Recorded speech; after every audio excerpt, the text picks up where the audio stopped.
Also, join us for the happy hour after this over in Benson. Yeah. Big drinks and food. Some people are more excited than others. Okay, so our speaker today is Yimin Luo. She is a graduate student from the University of Pennsylvania in Kathleen Steeb's lab. She's given over 10 talks in her graduate career, earning her multiple awards for her oral presentation skills, such as the Langmuir Student Oral Presentation Award. Today she'll be presenting her work on nematic liquid crystals for directed colloidal assembly. So with that, we'll give it to Yimin. Thank you all. Thanks, Nicole, for the introduction, and thanks for having me here today. I've spoken to a lot of interesting people here. I just want to say that I'm really grateful to be here to talk to you. And I learned a lot. And you guys have a truly unique program. And now it's my turn. And I am going to go ahead and tell you a little bit about my research. So I am interested in this generic class of problem where I place a particle in a distorted soft matter field. And the question that I ask is that how would this particle behave? Is there something interesting that happens? And what is the assembly behaviors? So before I start, I would like to talk a little bit about the scale of interest that I work in. So this is an SEM picture of a human hair. It's about 100 micron in diameter.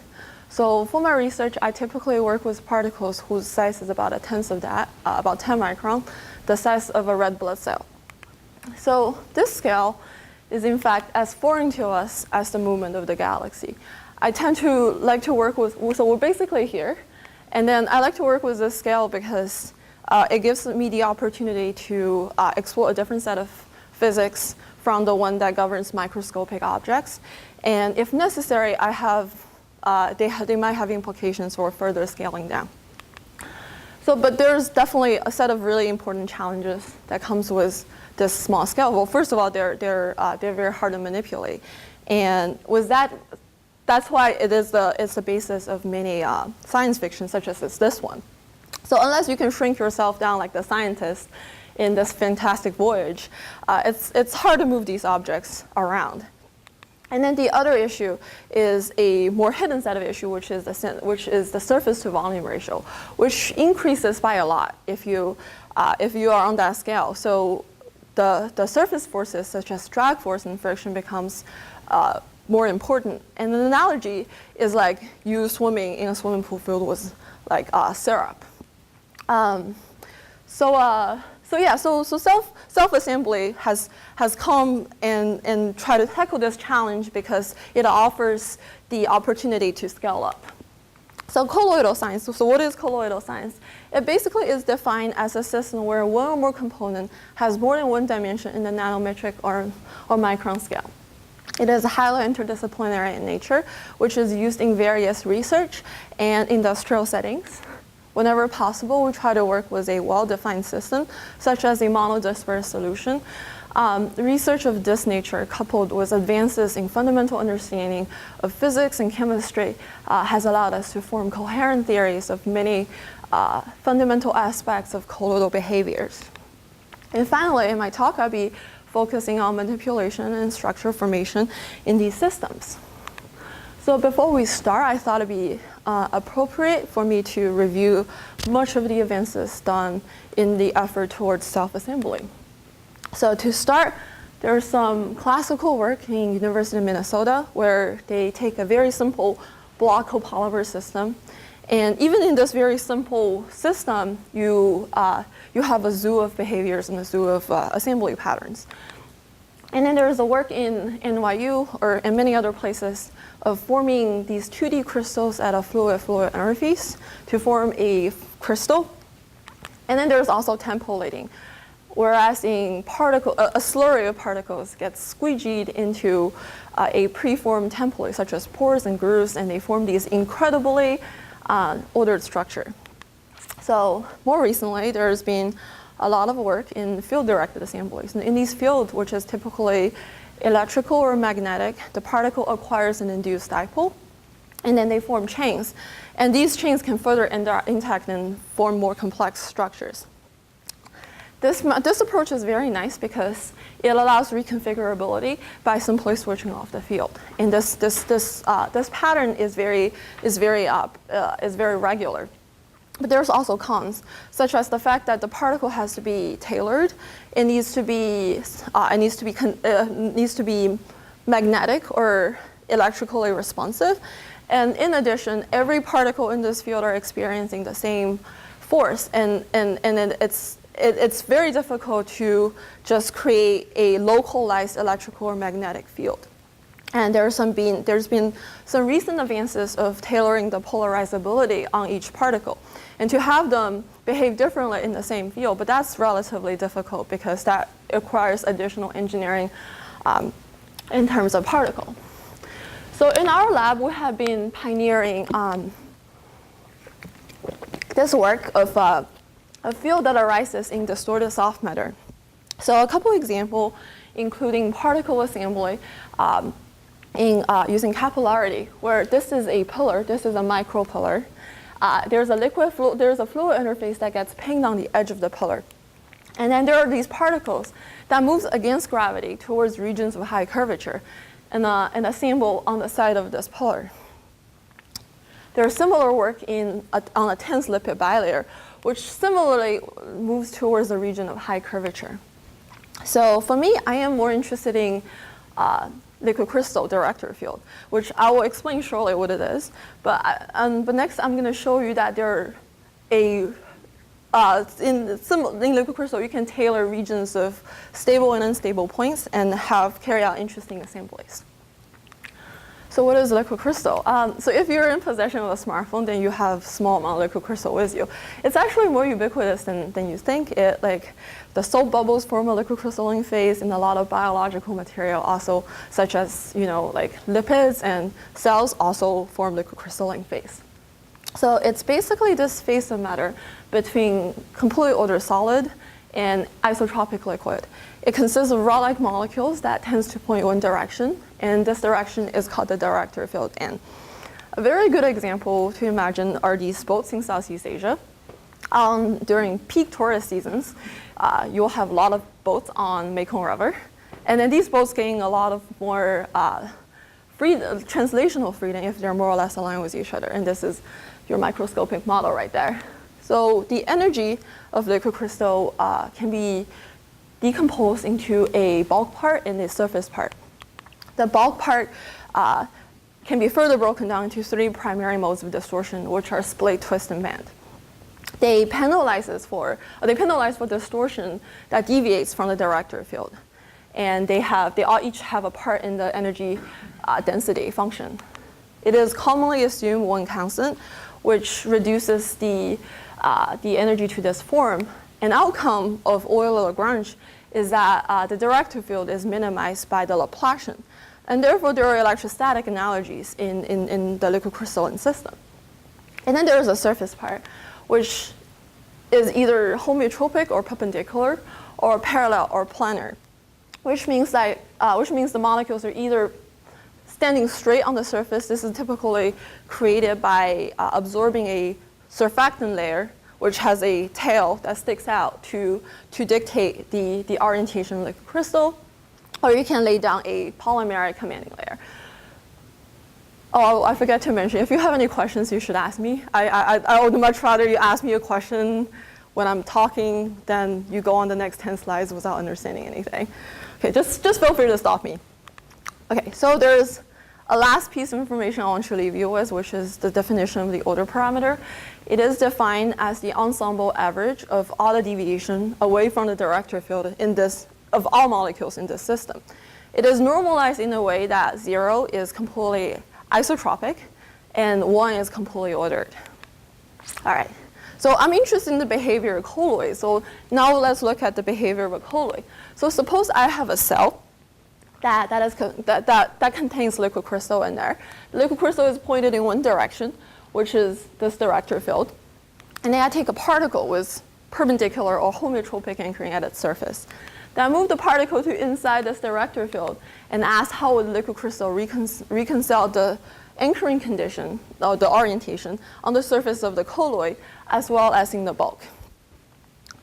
So it turns out there's no solution to this problem. The best thing that you can do is to be aligned or nematic at almost everywhere, but create localized regions of defects where the director field cannot be defined. These defects take the form of either a Saturn ring or a hedgehog. The Saturn ring behaves as a quadrupole, and the colloid hedgehog behaves as a dipolar pair. There are direct analogies in electrostatics.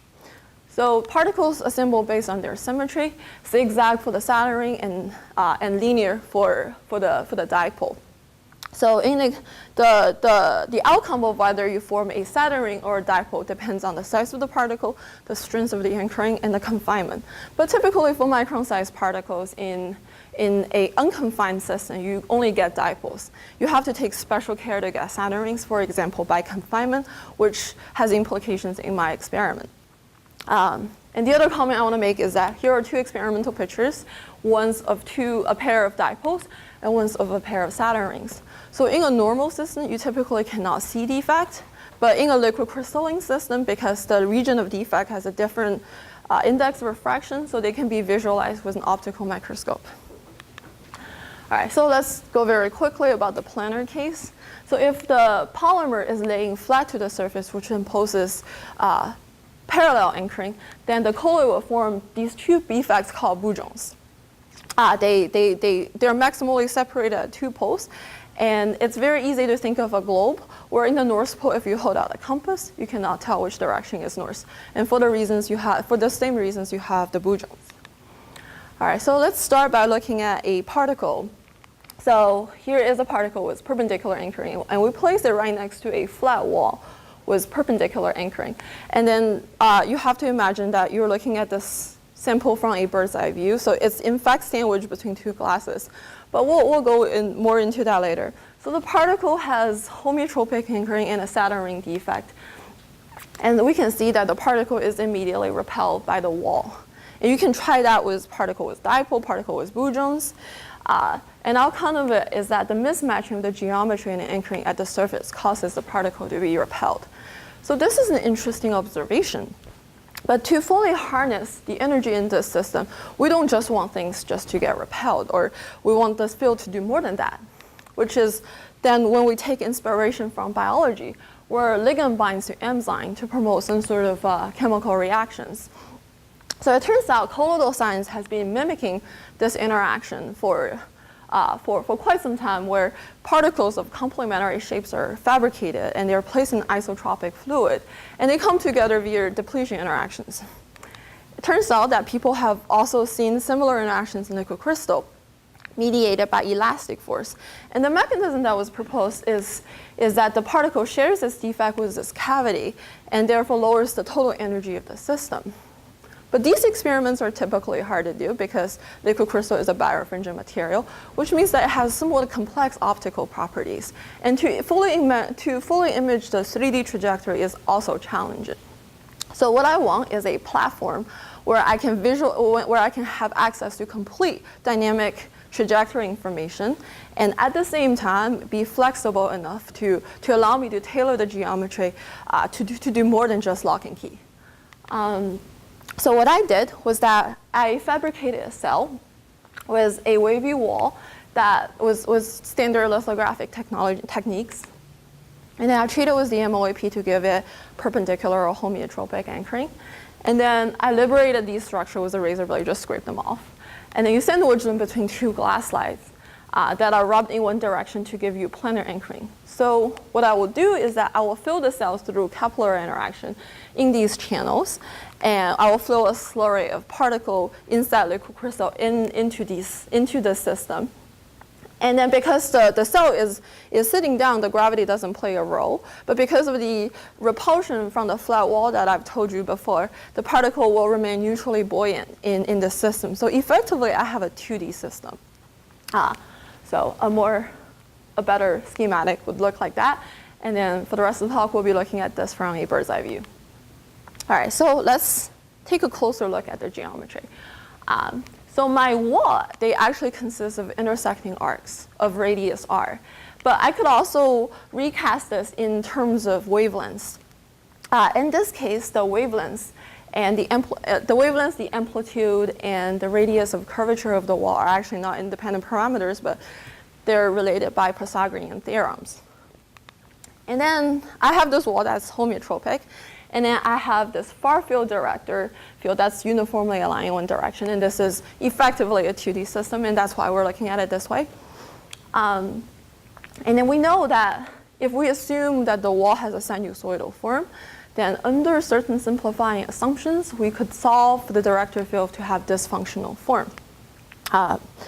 I can show you the detailed math later, but the implication of that is that the peak and valley of this system has maximum splay distortion, while the point of inflection has maximum bend. And the direct consequence of the Laplacian is that the distortion decays over a wavelength comparable, decays over a length comparable to the wavelengths of the structure. All right, so next I'm about to show you a colloidal particle with a Saturn ring defect migrating right next to the wall. We can see that the particle first gets a kick on top of the hill, and then once it sees the wall, it reverses direction, has its ring gently perturbed, and docks inside the cavity. Right, so now let's look at the last frame of this video. It can be summarized as the like principle, which I've told you about bend splay. So the regions of splay distortion matches the splay of the well, and so does the bend. So the overlapping of the same distortion decreases the energy of the system, and which leads up to this docking behavior. What are the two features on the equator of the particle? Where? This? Right. Yeah, so this is actually a ring, but because of the complex optical property, because liquid crystal is birefringent, when the ring is lifted a little bit, this is kind of like a ring slightly just pushed up on the side because of the, it's actually a distorted ring, but because of the optical property, it looks like a little scattering thing on the side. So this is from the organization of the liquid crystals on top of the colloidal particle, is that correct? It is a balance between how I force the liquid crystal to orient on the surface, which is perpendicular, to all the other curvature source around it. And this will have strong implications later. Oh, I'm playing this again, but yeah, because it's really satisfying to watch that. Okay, all right, let's move on. So one thing, I told you that the wavelengths, the range of interaction decays comparable to the wavelengths of the structure. So here what I'm doing is that I take a magnetic particle, treat it with the anchoring that I desire, which is homeotropic, and I move it to a distance away from the wall, and I observe for 2 minutes. And if it doesn't move in these 2-minute time frame, I move it a little closer. I do so until the soft matter or the liquid crystal field takes over and start directing the particle towards the wall. And for that, using that, I was able to probe the range of interaction between the particle and the wall. So what I see is that for this class of shallow wells where the amplitude is less than the radius of the particle, we can start increasing the particle wall interaction range just by modulating the wavelengths of the wall. But then if you're looking at these videos with me, then you would have two burning questions. So the first question is that so far I have been telling you that the wavelengths, the range of interaction would decay like the wavelengths. It is true for this set of experiment. It became less and less true, although this range is increasing, H star is increasing, but not as quickly as how fast I increase the wavelengths. This is question number one. So question number two. So when I showed you the lock and key interaction, the particle stops right next to the wall. But here, the particle actually remains suspended away from the wall. And it's most pronounced when the particle radius and the wall radius becomes mismatched. So we go ahead and look into the literature.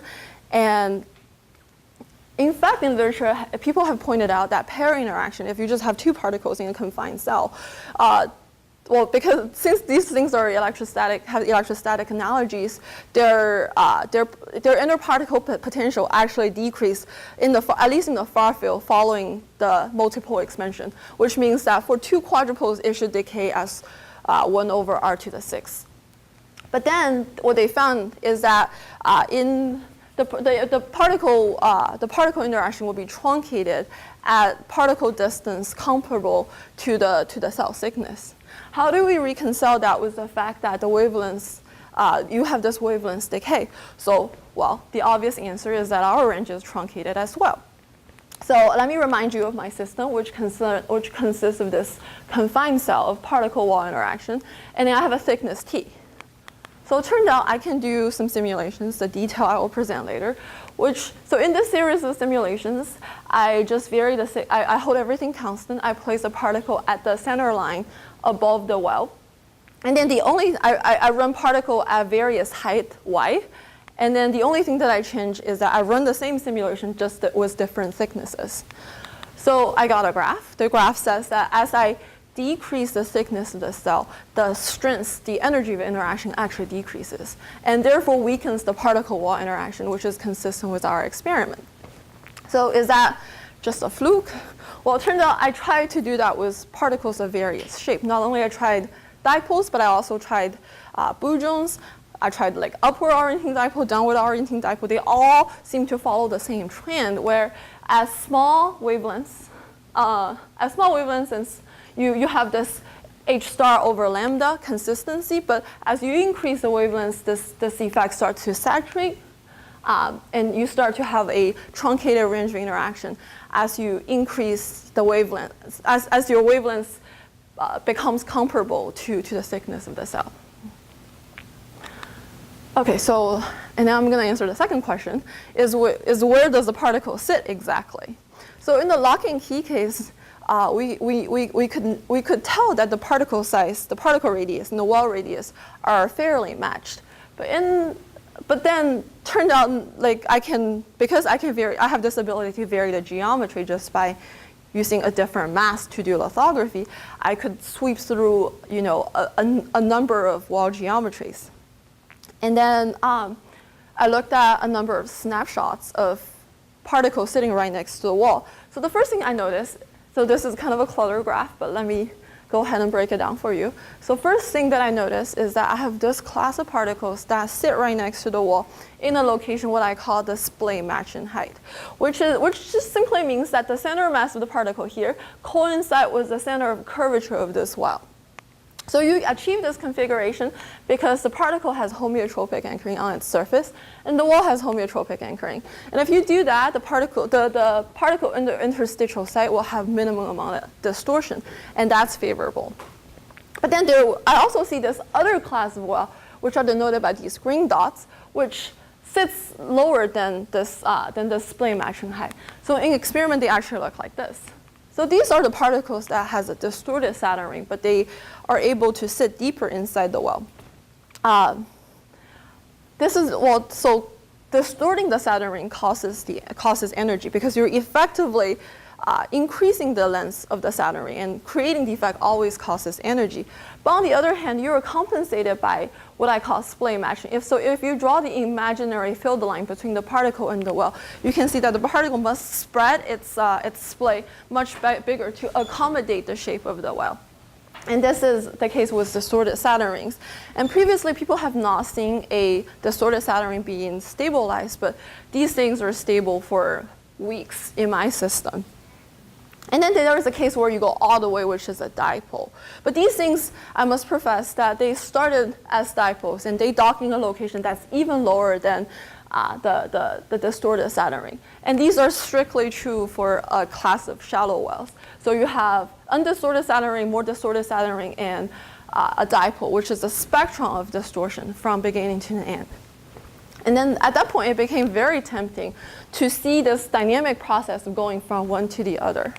But turns out I couldn't do this for a shallow set of wells. That's because it only finds one configuration. It's happy in this distorted Saturn ring state, it just sits there. But luckily, I seem to be able to do this with a deep well. So I'm going to show you this video as it plays. We can see that the particle remains suspended at distance from the wall, and therefore I'm pretty confident that hydrodynamic interaction is not playing a very significant role. And then as the particle changes its center mass, it gently distorts the ring over and over again, and until you go through a quadrupole to dipole transformation. And this is not the end. And I'll speed up the video for you in a little bit.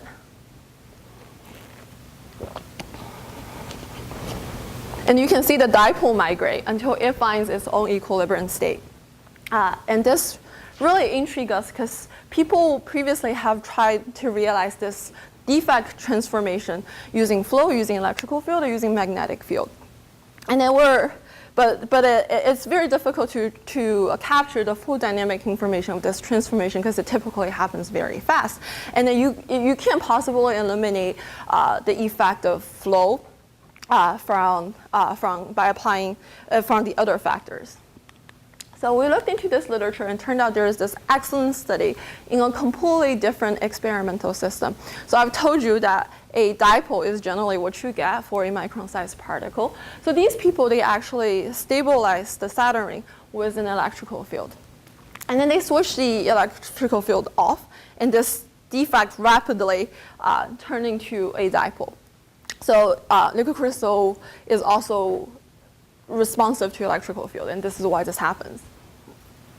And then in that, they use their high-speed camera, and they tracked both the normalized length of this defect as well as what they call the ring velocity, which is basically just the derivative of that. So in our system, I have a Saturn ring, which is stabilized by confinement. And I place it right next to a wavy wall. This wall exerts an asymmetric stress to the particle and its director field around it, which pushes the ring up. And then if we look at the dynamic information of my transition, it's actually very similar. And therefore we argue that our curved wavy wall actually acts as a stress field similar to that in isotropic fluid in driving this transition. So let me just recap this transformation for you. So in the far field, the Saturn ring is metastable. The dipole is absolutely stable. They're separated by an energy barrier, which is delta U. So here I plot the total energy of the system against my coordinate, against my reaction coordinate, which is the polar angle. So as we move closer to the wall, the total energy of the system decreases because you have this additional split matching between the particle and the wall. And even closer, you would realize that this bump would decrease.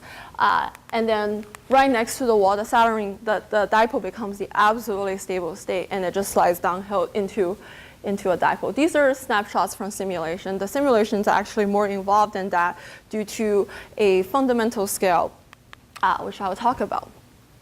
But why is this interesting? So it turns out defect causes energy. So if you insert even a dirt particle inside the defect, you eliminate that length of defect, which is therefore energetically favorable. So there has been a lot of work of trying to use the defects in manufacturing site. So here is an example of hierarchical assembly, putting smaller particles in the ring. And people have also tried putting golden nanorods to make photonic materials. And more recently, which is a study that really excites us, which is this work by putting lipids in this site. And then this lipid is polymerizable. And then as you cool down the liquid crystal, turns it into an isotropic fluid, then you can release this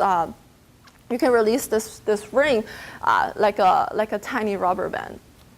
But then we argue that this mechanism of releasing upon heating is very violent, because then you would have an iso-nematic front, which kind of sweeps through the sample and destroy the fragile lipid structure. But so our platform becomes a very controlled release site in using this nano manufacturing method. Okay, so far it's very nice that I've developed this intuition for you about how the particle docks and how the influence of the wall decays. But our model doesn't account for a few pretty important things. Well, first, it doesn't distinguish the identity of the particle. And the other one is that we know intuitively that the hills are repulsive and the wells are attractive by accounting for this direction of splay, but that doesn't explain this quantitatively. And the most important shortcoming of this model is the fact that it doesn't differentiate, it doesn't even acknowledge the presence of the particle. So it's a simplified back of the envelope calculation that the distortion decays. But it does not account for the presence of the particle nor the defect, which obviously is going to change the dynamics a little bit. So what we use here is, for liquid crystal, is the standard approach, which is the Q-tensor approach, or Landau-Degene. This method is a bit involved. So basically, it generalizes liquid crystal into a biaxial nematics. And there is this 3x3 symmetric traceless matrix, the Q-tensor, that contains all information about the director field. And then the order parameter becomes the largest eigenvalue of the system, and the director field is the eigenvector. But all in all, you can get a lot of information, and the same bulk and boundary that I introduced you in the first slide still applies here. But the more important thing is that the Landau-Degene energy consists of a phase part and a distortion. So the phase part stabilizes the nematic phase against isotropic phase. And then this distortion part still accounts for splay, twist, and bend. So these three terms. So a consequence of that is that now you're able to model regions of defect. So here I'm showing you a snapshot of the simulation. Basically, this is your scattering, this is your particle, this is the wall, and this is the director field. Let's see if our intuition before holds. So in this picture, you would see a region of splay and a region of bend. And there are these two regions associated with the wall. If you overlap these regions of the same color, then you lower the energy of the system, and therefore there is this attractive site right above the well, and which has a decay length that didn't show up very well, but just trust me, that's a decay length. And then you can raster the center of mass of the particle at various locations and calculate the total energy of the system. And then you plot them on an energy map. And then by taking derivative of this energy map, you get a force field. At a certain distance, the elastic force becomes comparable to the thermal fluctuation your particle starts to migrate. And this is, everything agrees with our intuition so far, but then I'm going to show you that you can do a lot more. So I've shown you the first trajectory there. And then here what I did was that I used a magnetic particle. I situated it right above the hill at various cases. The same location, the same particle, the same set of oils. So what happens is that in the first case, the particle moved to the left. You can do one to the right. If you do something that's exactly right, you move the particle until it's too far to interact with the structure.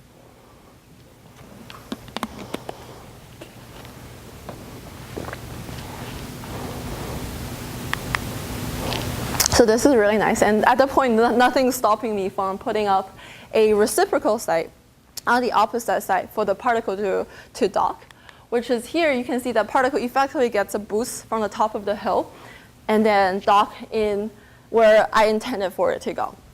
And therefore, I effectively extend the range of particle-wall interaction by placing these walls right next to each other. So I would like to recast this in microrobotics context, where I exploit the director field for path planning purposes. What I would do is to situate the particle in this unstable loci in my system, which is denoted by an X. And I will use a magnetic field to perturb the particle around that point.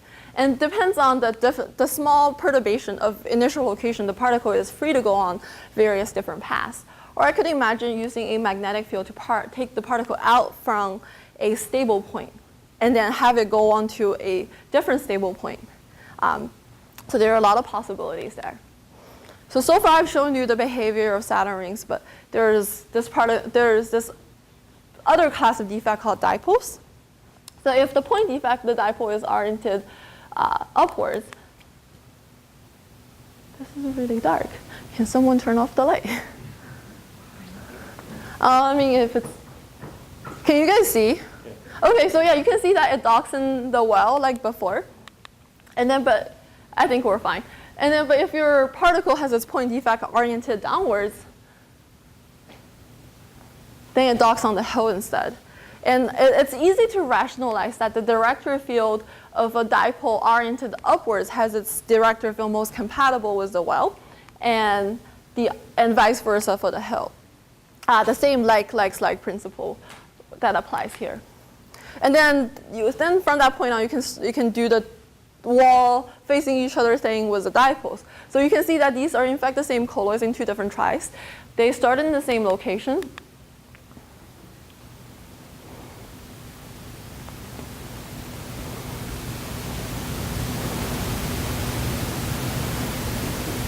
So one actually went to the hill below, and the other went to the well above, and that effectively let me have a bistable system.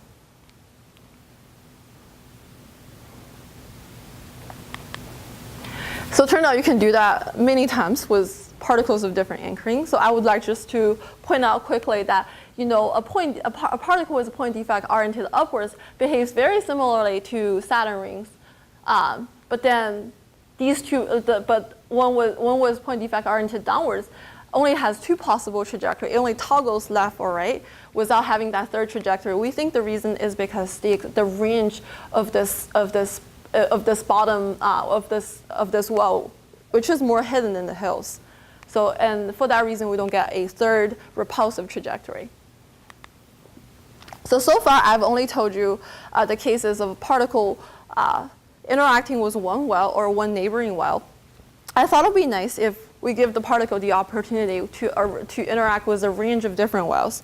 So for that, I mounted the sample on a slope where the angle can be adjusted. In reality, it looks like this with a screw. And I image from above. So, and here I label the direction of the gravity, which after waiting for quite some time, we can see that the particle docked as before. This behavior is actually fairly easy to model, which is just because gravity is constant everywhere, we can just add a constant force to the force field and calculate the trajectory that way. But if the particle is far away enough from the wall and travels fast enough, you can see this.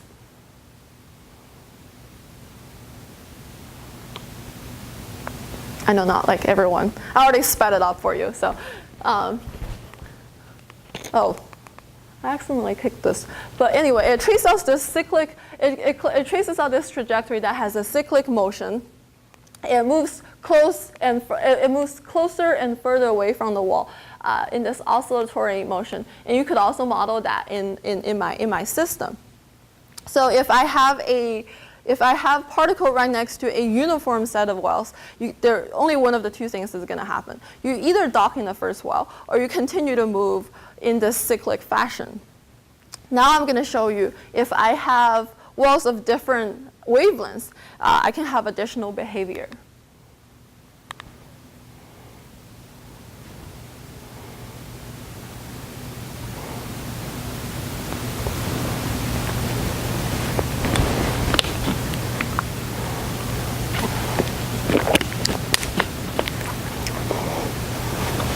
Well, in the classical fairy tale of Goldilocks and Three Bears, she sampled 3 beds before she found the one that's just right.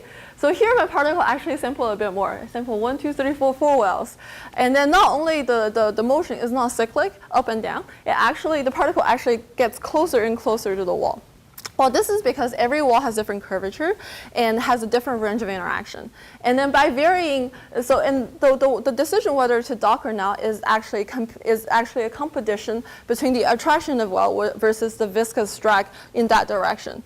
And if you tailor the velocity as well as the attraction of the well just right, you can get the particle to do a site selection. And I only model 2 wells, but you can clearly see this descending and docking motion is possible in my system. So this is all very nice, and what can we do with it? So the most natural thing to do is to make a wire in my director field, which I define a start and end to this system along my director field. Well, it turns out we're not the first people to do this. In literature, people have tried to rub two glass very carefully with an AFM tips to pattern a defect on the surface of the glass slide.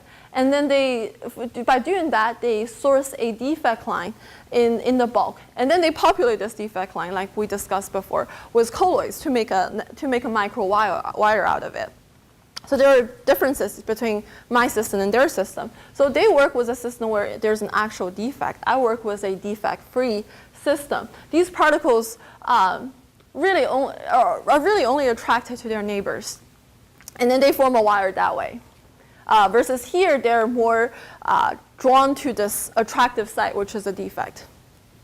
But then if I'm using this method, I'm only making one wire at a time. I want a way to make more wires.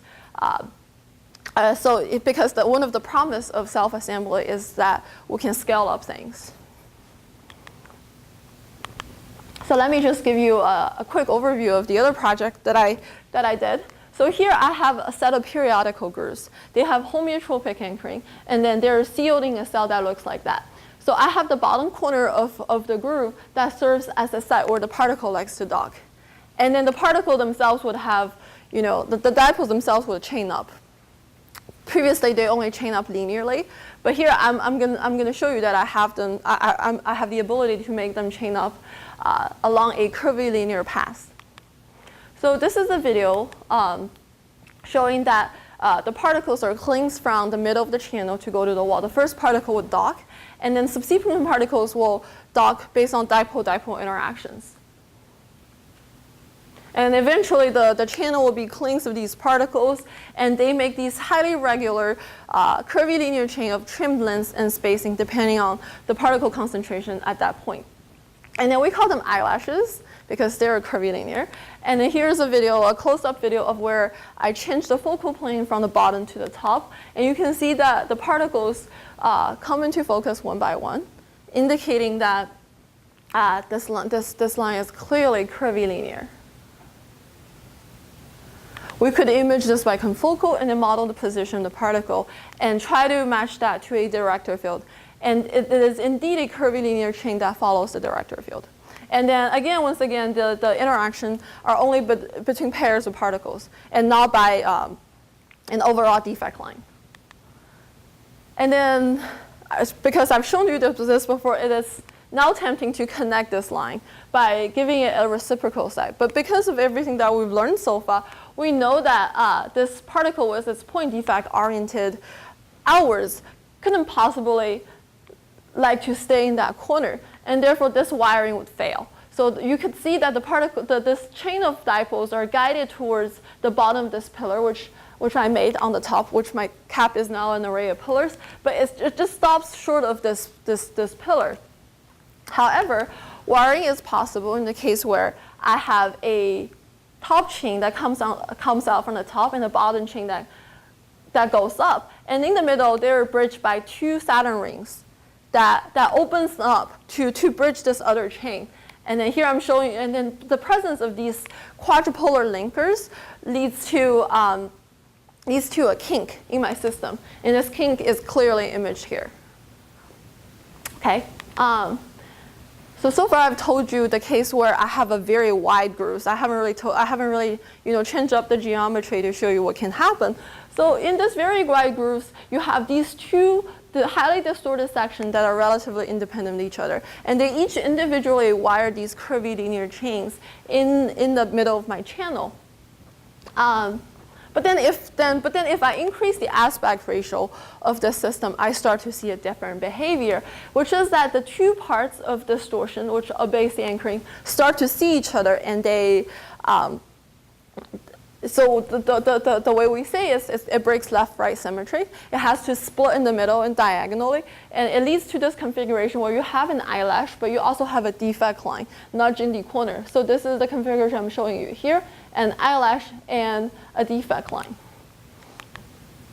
But there's also this other case where you're getting so tall and skinny that these two walls start to fill each other. So instead of splitting left and right, you split top and bottom. And each part is forms its own defect line. So here are two pictures of two lines at two different heights.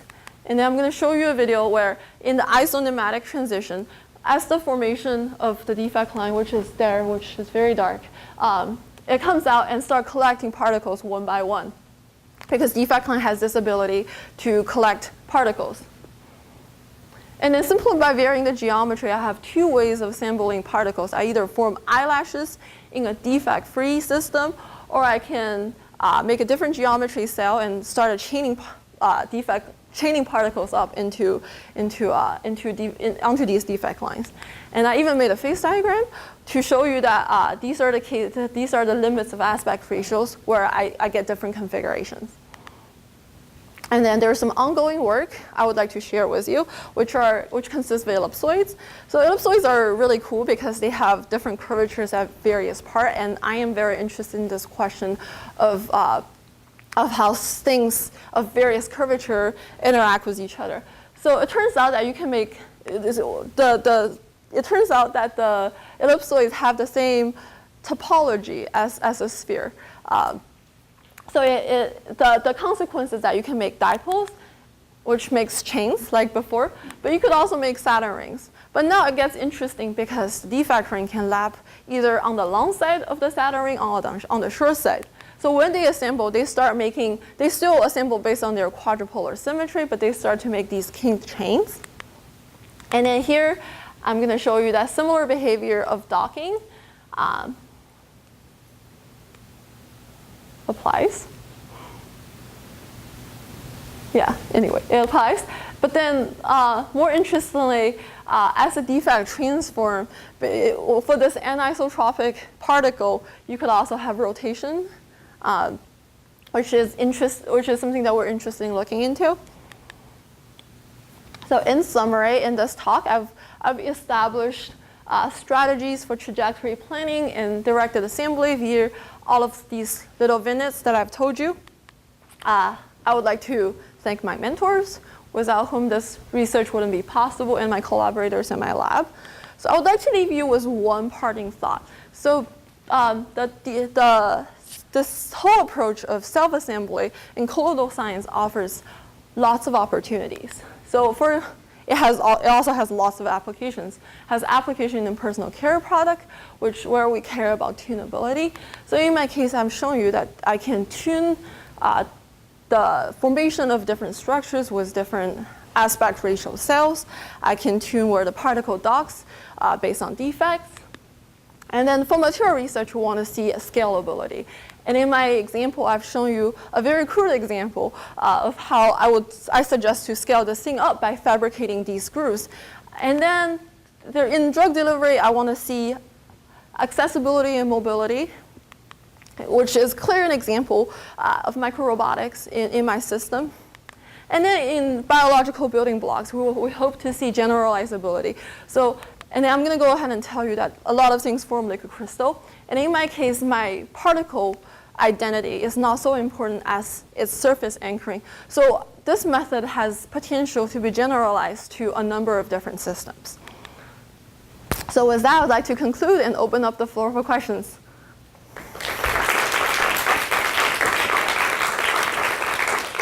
Oh, that was a lot of talking.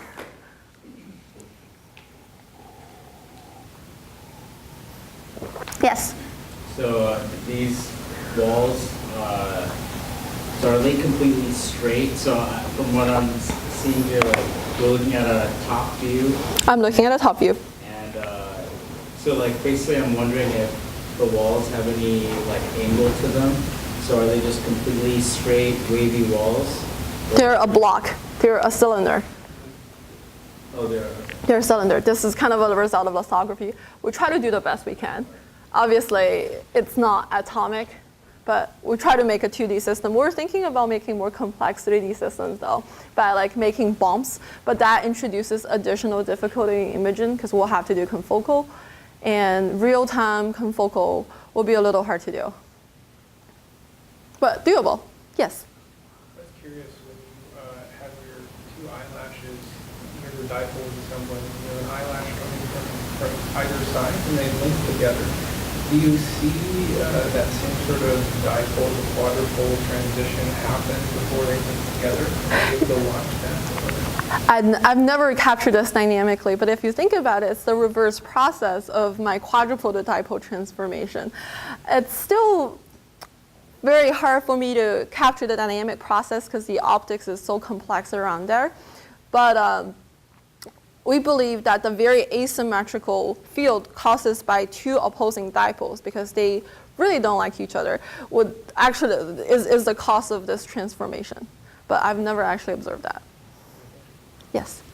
So when you modulate the wavelengths essentially, to have different feature and try to anchor your particle at a particular location depending on the energetics, have you considered just like taking a set of particles of different diameter and pulling them together onto one single set of feature to try to see if you can actually dock it, that's on so if you change the diameter of the particle, you're also going to have different affinity for different features. Right? Have you done these experiments as well? So, yes. So this set of experiments were actually done with particles of different sizes. Because when we get silica particles, we didn't make an effort to separate them. They're monodispersed from D equal to like 5 to D equal to like 8.5. So these were in fact done by different particle size on the same set of wells, which is done by lithography. I just normalized in a way so that R and A has a range, and this range seems to indicate that within a particular set of wells, the particle always docks, which the whole docking mechanism is very robust. So can you amplify that? I mean, you see a particular set of wells, does a particle always dock? Why?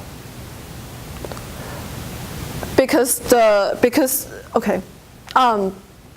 Let's just take an extreme example, which is around here. I forgot to denote this, but so here is in fact what happens is this trial. So it depends on how you define this. This you could consider it has docked or it has never docked because it remains suspended. So what happens is that if you have a homeotropic particle right next to a flat wall, it gets repelled, and then at some point, because there's a range of how far the anchoring would observe, and this is called the extrapolation length, which is defined as the anchoring strength over the bulk elasticity. At some point, the wall is invisible to the particle. The anchoring strength only, because we have finite anchoring, the anchoring strength only hold for that long. And that distance, in fact, here we measured is about 3 to 3.5 radius of the particle. The height it suspends. And if I go here and show you this graph, is that at particle, at the curvature of the wall over A is around 7, you actually get a similar range. You get a particle that just stops right there. And then that particle is very easy to perturb. And that's why we could do this changing radius of the wall, because for very small radius, it always attracts. But then with large radius of curvature, the particle is not bound as strongly to the wall, and then you can perturb it with a gravitational pull, and that allows us to do the site selection. Yes. So, as an engineer, if I ask you to imagine what a problem this system could solve. There's actually many problems. Glad you asked. So I think this. So obviously, from a very conceptual space, this ability to control a particle to a site very deterministically can have surface heating processes. You can imagine having a generic liquid crystal system like a cell system, where everything around you are liquid crystal. But then there is this surface that has an indent. The indent is going to attract your heating cargo to heal the surface. So this is one potential application. The other application would be, I talked about microrobotics. So people have always, there are a lot of works on using liquid crystal as sensors, because depending on what molecule absorbs on the surface of liquid crystal, it actually changes the anchoring. So there's a lot of liquid crystal-based sensor technologies.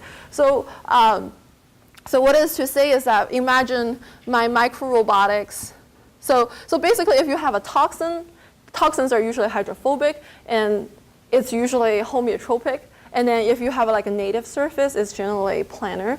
So for example, if I can pull up my micro robotics slide, which I don't actually know where it is. But if I pull up my micro-robotics slide, if you like imagine distributing the particle, releasing the particle at that location, they go on different locations. But each of these packages would have sensing capability encoded in there. Because as it makes contact with other surfaces, you would change the surface chemistry of your cargo, and then they would have different responses. And then we can just monitor those responses optically. So that's another application. I think, so there are already applications in terms assembling material in the defect. That's well established. People have shown in the nanorod example, if you collect items, well, small molecules in the defect line, you can modulate their spacing, and which is hard to do using the top-down approach. So that's another application.